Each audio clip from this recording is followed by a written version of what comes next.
Good afternoon, everybody, and welcome to our Scale Up Stateside event. Thank you very much for spending some of your time with us today and listening to myself and Kalpesh Baxi. So today we're going to be focusing on why now is the best time to enter the US recruitment market. And our guest for this event is the amazing Kalpesh Baxi. He'll be sharing some of his experiences of entering the US market. So for those of you who haven't tuned in before to any of our podcasts, my name's Clarke Bowles. I'm the Commercial Director at PGC Group, and we specialise in helping recruitment businesses expand into North America and Canada, and also providing employer of record services or aiding of record services to their contractors and clients.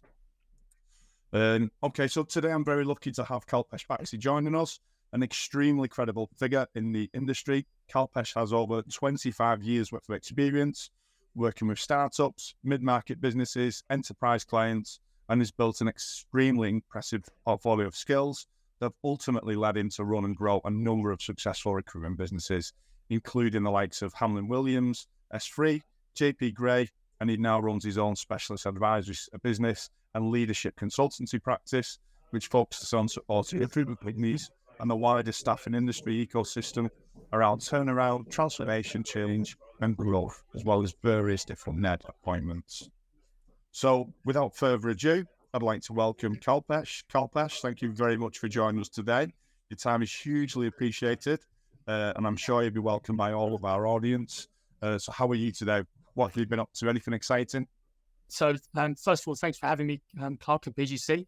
It's been a great day. We are both in London, about 20 minutes apart in two different WeWorks, but I've got one of those days, probably like most people have at the moment, of being in front of customers and connections, talking about where we are going to go next in the market we're in and what opportunities are presented. And the USA just happens to be one of those conversations that comes up quite regularly.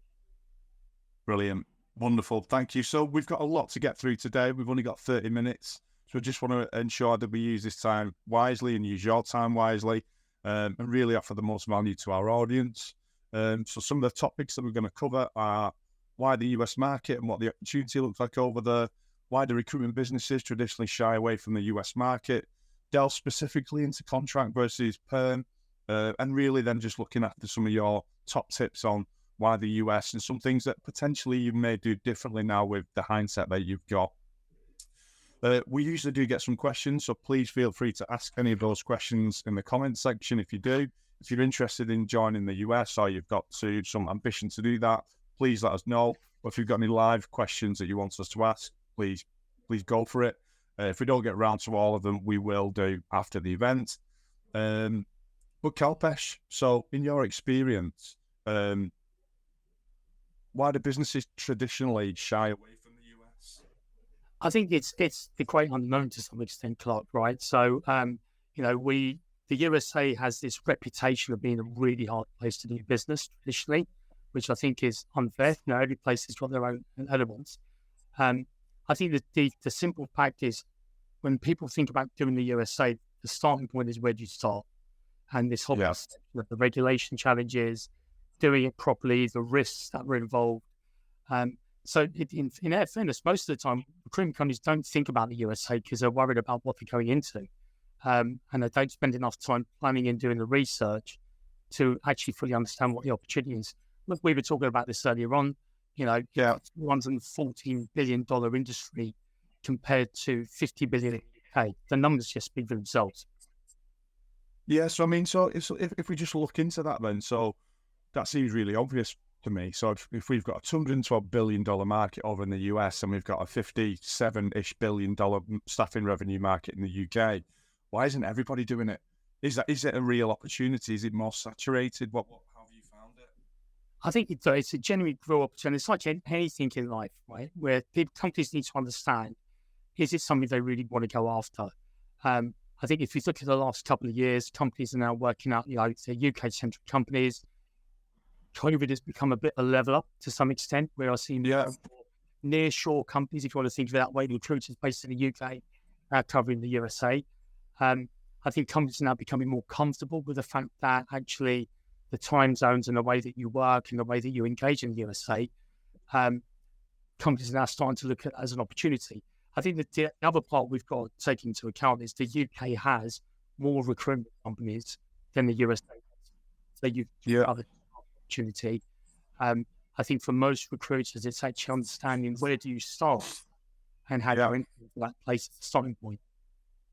So we actually spoke a little bit about this before we went live, but about where do you start? Because there is often that we will get it where somebody will say, look, it's a $212 billion market. I want to conquer the US. Where do you start?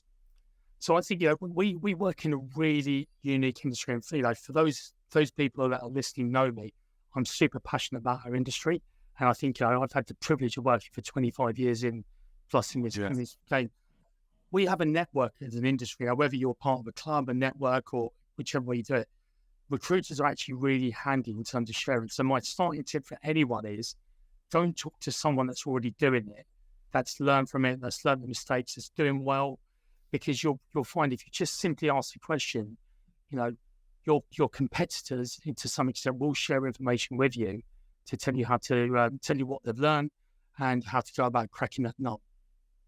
Yeah, and if you think about so you're starting off with almost a laser focus, because I think a lot of the time people who don't necessarily know a huge amount about the US will think, I just want a piece of that American pie, that $212 billion market, but they don't necessarily treat each state as almost as in their own country, because there's federal law, there's state law, there's different local tax legislation, but also a really big one is cultural differences as well. And you don't necessarily know that. And when you come to think about BD strategies, you might have one BD strategy for the UK if you're in the tech sector, for example, but in the US, you would treat Austin different to Florida to New York.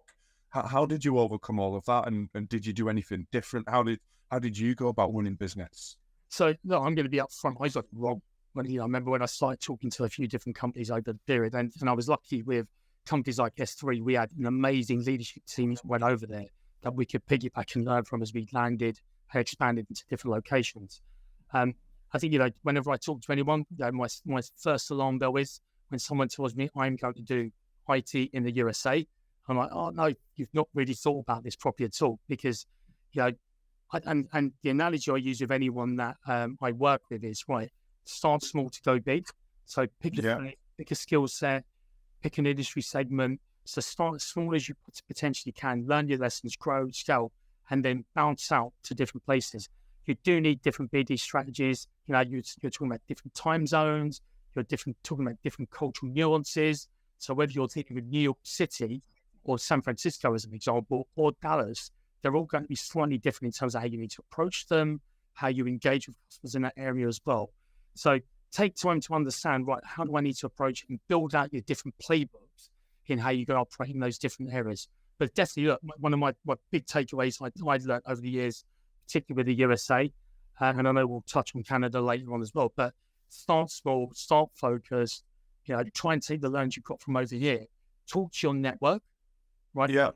Loads of places you can go and talk to people. How do I land? What did you do right? What did you do wrong? And then start growing incrementally as you go out there. The worst thing you could do is go out into a new country, not have you done your research, use the data, be clear on your strategy on how you're going to land it, and then hope for the same results that you get in the UK. Yeah, and do you know what, Kalpesh? That's really refreshing. I'm sure it's actually really valuable to the audience, because often people will tell you about all the things they did right and everything that they got right and all the money that they made, but actually sometimes there can be things that went wrong in the background, but nobody really speaks about, but actually they're the things that you really learn from. So if you are going into the US, how would you either mitigate some of those things that you get wrong? What could people learn from some of your hindsight, or how do you sort of navigate these complexities? So I think that the first thing I might talk about is make sure you've got your entourage, right? And the entourage for me is who's going to run your payroll, who's going to be doing your factoring, who's going to be your legal point of contact when you need to negotiate US terms of business. Which can be your revenue recovery? Because when bad debt kicks in the USA, you need to know how to play the system by state, but also as a country in terms of recovering your bad debt. So the first stage for me is make sure you've got your entourage manager, make sure you've got your advisors. You know, and I know lots of people that try and do it on the cheap and go, look, I've got my UK terms of business. I'll just start making some phone calls over there and we'll get there. It will get you so far, but when it goes wrong, it will go massively wrong. If you can start off, and again, the lesson I've learned, probably if I was doing it again in the USA, I would take time to understand the landscape of how to operate there, understand what partners I need to have on board when I need them at that right point of view, but make that investment up front. So as you scale and grow, you're not getting caught out. And I think the second part of it is, you know, do the research outside of recruitment as well. And you and I were talking about this, Clarke, a couple of weeks ago. You know, whenever people tell me about the market in the USA, it's not really good. It's only growing 2%. It's like, yeah, but 2% is a lot of money of 200 billion, as we were talking about earlier on. But think about some of the sort of the accelerators that are going on over there. You know, and I talk about legislation a lot. So if I just talk about, you know, things like the CHIPS Act, the Inflation Recovery or Reduction Act, the bipartisan infrastructure law that's come out, 3 really big bits of legislation that if you take time to understand it, you'll spot market opportunities to grow into very quickly. Yeah, definitely. So would you say research there is a key factor in making it work in the US? And it's recruitment research, but also more broadly, you know, read the press, read what's going on. You know, and I have 2 news sources. I use CNN because most people do, and it comes to us, and I use the New York Times. You know, they'll give me a big snapshot very quickly, but then also, you know, recruitment sector specific industries knowledge as well to help out. But yeah, just look at those elements of, right, who's been there, who's done it, who can you learn from, who can you talk to, what infrastructure do you need so you're safe and you're comfortable. And it also depends if you're running a lifestyle business from the UK that you just want to, you know, have a couple of consultants pitching in the USA, you'll need a different framework of support. To if your intention is to start a business to grow and scale in the USA, you know, you'll need a different level of infrastructure support. I will just say, I mean, look, we talk about why the USA is the right sign, and I think just a bit of a health check and health warning. It will also depend on where you are as an organisation, on your perspective of whether you're a big corporate, big enterprise, and you're established. So we're going to have a different set of challenges you need to work with when you're in the USA. So if you're a high growth company that's scaling and growing and basically taking crumbs off the table in terms of market share, you're going to be seeing different returns in terms of market. Yeah, but it's probably all relative as well, though, isn't it? If you think of some of the big businesses that we were talking about before, or Robert Walters, for example, actually, or 1% of their share for some recruitment staffing businesses today would be a huge amount and a game changer for them. Yeah, I mean, look, if we think about simple things like if you were going to grow from 10 to 12 people, that's a massive percentage jump. You know, so even if you think in that way round. But I think that the USA for me it's a great opportunity. The biggest thing I take away now when I talk to anyone is have a plan, check the plan out, talk to the experts, be clear on your market proposition. If you are following a hype cycle in terms of the market opportunities you're going to go into, just be really clear on where it is in that hype cycle. And, you know, also be really clear on, you know, I talk to companies, that's how I do it, you know, I do IT or I do engineering. Be really clear, are you doing an industry or are you doing a skill set or a job title? Because that also means different things on what the scale and opportunity is for you. Yeah, okay. And when you went there, did you have a recruit from afar model? Did you go straight into having an entity in the US? What did you do? So different businesses I've been involved in have had different strategies, and you know, even today with the companies I'm involved in, some companies are landing straight there, and they'll say, right, we'll land and we'll figure it out as we go along, but we'll do our research to make sure we land safely. The most common model seems to is recruit from afar, you know, or you'd say scale it, grow it, get your critical mass, find the people who want to go and grow the business out for you, and then land in the USA once you're up and running and you're confident that your business as soon as it lands. So I think it depends on the culture of your business, Clarke. Do you say, right, you know what, you know, we're just going to land there and we'll have a plan and we'll grow it as you go along. But don't forget there is a cost and a life cycle involved before you see a return. You know, the safest way to do it is land in the UK, start off, warm it up from here, and then once you hit your critical tipping points, whatever your metrics are, because again, every company is going to have different metrics from when they're comfortable about going to the USA. then think about expanding in the USA and going over there properly. Yeah, definitely. And that's the approach you would recommend, and you'd actually do again if you was to start again fresh. Yeah, my advice to everyone, and when I talk to people now, and is very much, unless you've got really deep pockets and you don't want burning some cash, by all means land and figure out as you go along. But the smartest way is warm it up before you get there. Then once you land in the USA, your acceleration point will be a lot quicker. Yeah. Okay. Brilliant. So we've got a question here from one of our listeners called Sabrina. So she's talking about business development strategies. So if we think about you've decided to enter this market. You've gone for $212 billion. You've gone for a niche sector. You've gone for a particular state. Were you just starting off in the US? Is it a completely different business development strategy than the UK? What approach did you take? What worked? What didn't work? No, I think the one thing that's the same, whether you're in the UK as you say, it's a contact. You've still got to engage with people and make that first initial contact, whether it's using email, outreach, go into events if you can go to events, etc. The first thing I say to anyone as part of their BD strategy, I don't know a question about what their background is, but the first thing I'd say to anyone is look at your current customer portfolio. Is there anyone you can land with in the USA by taking that relationship over? Because that will give you some opportunities of actually understanding how to do it, what the nuances are. And look, the reality is not all relationships will translate. The same way you could be in the UK, you could be in Manchester, in London, working with a customer, and they won't take that relationship from one office to another. But use that as a starting point. Talking to contractors, understanding what contracts or candidates are looking for, doing your research around what the market, what the tipping points in the market is. But think about a number of different ways of engaging with your clients over there. And it's BD is a bit of a wide conversation. There are loads of people that will give you more insight on how to drive in the USA. But the starting point is make sure you've got a plan, make sure you've got a reason, make sure you've got an engagement strategy on how you're going to land in that state. And actually, it's quite obvious.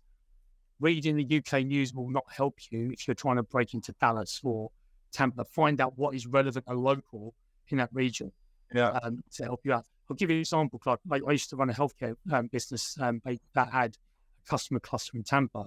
And I remember last year, we were talking about the UK having great weather, etc. You were trying to get all of these customers. You couldn't get hold of them because no one had really thought about the fact there's this hurricane ripping through Florida.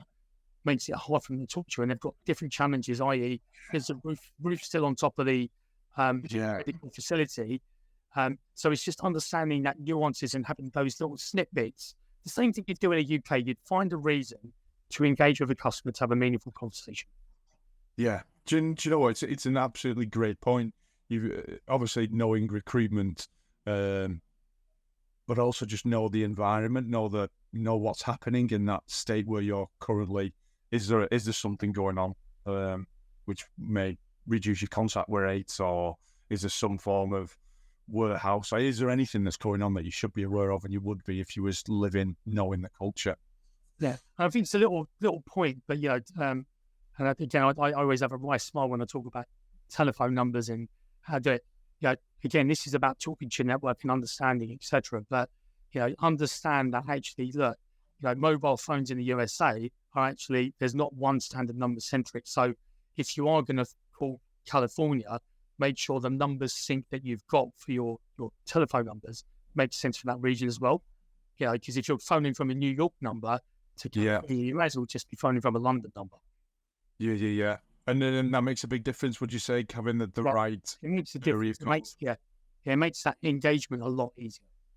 Yeah. So I guess just touching on that then. So how's about tech? Is it anything tech-wise that helped you, supported you? Would you say actually it was all down to the people and the tech didn't matter as much? Was it a mixture of the two? No, I think you need a bit of both. And look, I'm a big advocate of HR tech or rep tech, in terms of, I am, just for the record, a firm believer recruiters will never be replaced by technology completely. Yeah. But you can use technology, whether you're using, systems to find telephone numbers and contact details or mobile numbers, or you're using some form of sequencing product or outreach product. I think for different companies, it will be a different strategy of what technology you use. And we could probably do another hour just talking about tech stacks and what's relevant, etc. But what I would say to you is use and I'm not going to, sponsor any products beyond it. There are a whole bunch of tools out there that can help you make it easier to connect with the person you're trying to reach. So make the investment or whatever technology is relevant for your business. Yeah, I would actually love to do another hour on tech, but I'm only allowed 30 minutes in one of these WeWork booths, and I've already had somebody standing outside for the last 10 minutes, but they can just wait. So actually, we have got another question here from a Jack Hooper, who's acknowledging that starting small is key. And I think having that laser focus really, really is important. Like if you think the size of the US, it's almost incomparable saying, I'm going to win Europe. Probably smaller, in fact, Europe compared to the US. But would you recommend targeting a certain state first? Yeah, I think that, Jack, don't know your business, but you just got to think about what is it your business that you operate in. So what's your industry? What's your vertical? That will dictate, actually, could you be more wide or do you need to be pinpoint and focused? So choosing a state is probably a good starting point, right? Or choosing a skill or a vertical. So I know someone that does the whole of the East Coast on a very niche store, but he's only got 100 clients on the whole of the East Coast, right? So he's particularly niche in what he does. On the other hand, if you're doing cyber security professionals, you could make an absolute killing just doing New York State. You don't even have to move out of New York to do that. So I think it depends. But my point being about starting small is whatever is relevant to your business, start there. One of the benefits of doing a state is you will understand the federal and national laws relevant to that state a lot quicker and a lot easier. Because it's the repetition of etc.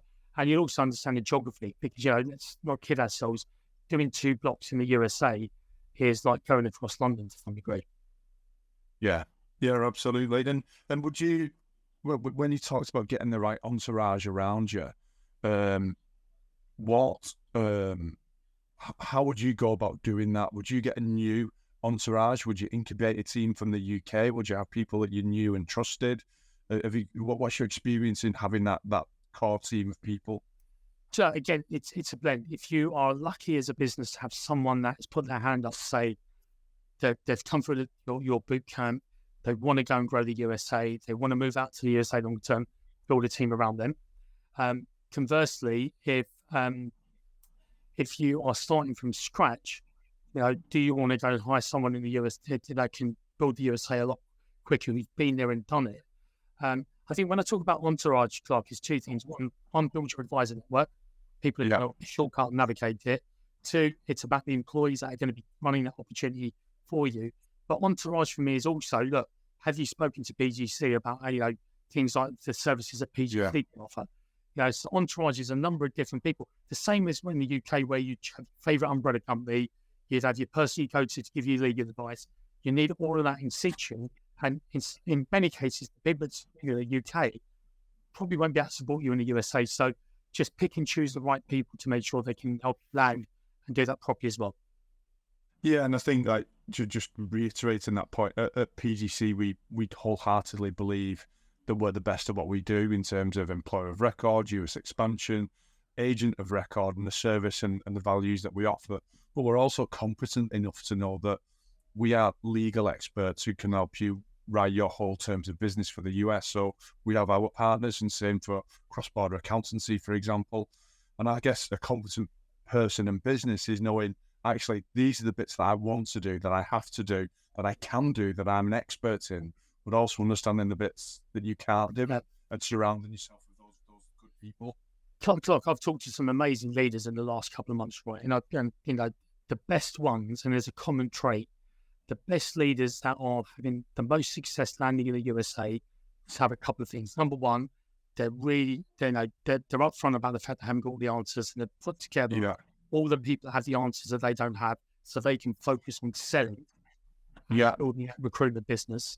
And the second point is they have a really clear position about how they're going to land in the USA, but also being upfront about the fact, saying, look, it could be within 3 months we go in with this plan, it could completely change. So you've got to be adaptable as well when you land and go over to the USA. The best thought out plan you might have may actually go out the window within 3 months because of an opportunity, changing marketplace. You've tipped over a vertical that you'd not seen before. So yeah, so I think adaptability is quite key as well. But yeah, that humbleness that those leaders have to say, I need help because I don't have all the answers. Yeah, and then for me, that's just complete competency when you can know that about yourself, and you can hold that mirror up, and you just focus on the things that you can do and outsource and how to surround yourself with the people who can. That's a great business lesson as well as a US lesson. How about sort of popular states? What are you seeing at the moment in terms of, we are jumping around a lot here, but there's so much to talk about, and I want to use as much of your experience as I can. What are you seeing businesses exploring in 2023? So I think in terms of locations of where they want to set up their businesses is probably a good sign point, because those clusters probably dictate. Austin still seems to be one of the most favourite places if you're in tech. Boston does pretty well if you're doing life sciences.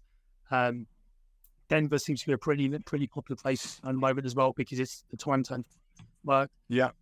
If you think about San Diego for life sciences, the state of Texas, if you're doing renewables, energy, engineering for that Midwest belt. So again, there are sort of 4 or 5 key locations. But California is a great place, but it's not going to work for everyone because of the time zones, in terms of if you're trying to build it from the UK. So the typical point I would normally say to someone is try and land on the East Coast or Midwest of the post, think about the time zones you're working to if you're starting up from the UK. And I think the other thing is just remember, and I know that I'm no expert, I'm not a legal person, but there is a real fundamental difference between, and I try and explain this to people, of where you incorporate your business, to where you locate your business, to where you service your business. So you don't have to have a physical office in incorporation in New York to service New York. And I tend to try and dissuade anyone I talk to. So I apologize to anyone that has had this conversation with me. The first place most people want to go when they talk about going to America is New York. And it's the most competitive place in the world. It's the most expensive place to be. There are other places you can go to, but you can still service New York from there.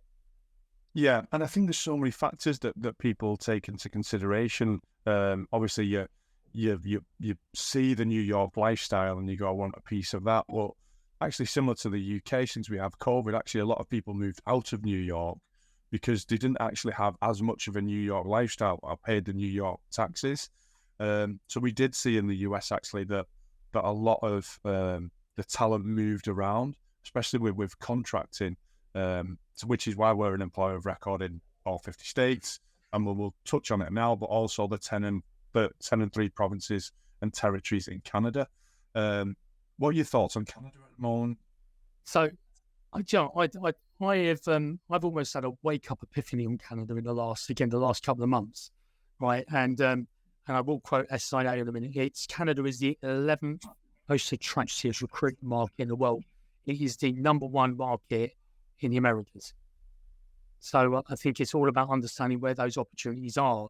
And I think that most people, when they think about America, they think about all those 50 states there. But again, depending on the markets you want to go into, depending on your business model, I would very much talk about Canada as being a great opportunity. I know that I will reference PGC again on this. You guys do a lot of work supporting companies. So I would say to anyone that does IT, energy, particularly in terms of those financial services, they're great markets in Canada, and you've got the experience on how to land safely and securely, and in which locations.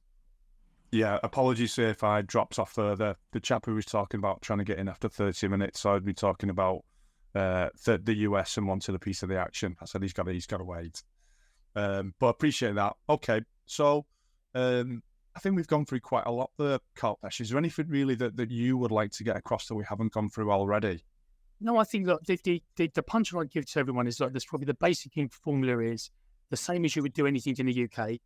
Have a plan. Make sure you do your research. Make sure you look at economic indicators as well as recruitment indicators. So one of the things I talk to most people about is the Bureau of Labour Statistics is a great source for data, and it's free. So make sure you're using that if you're looking for market intel.